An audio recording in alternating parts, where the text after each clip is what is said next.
Ever put your car in reverse and see nothing but a blank screen? Let's solve that mystery.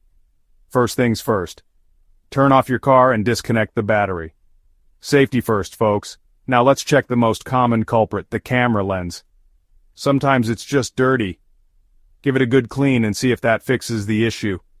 No luck? Alright, let's pop the trunk and locate the backup camera. It's usually near the license plate. Check the wiring for any visible damage or loose connections.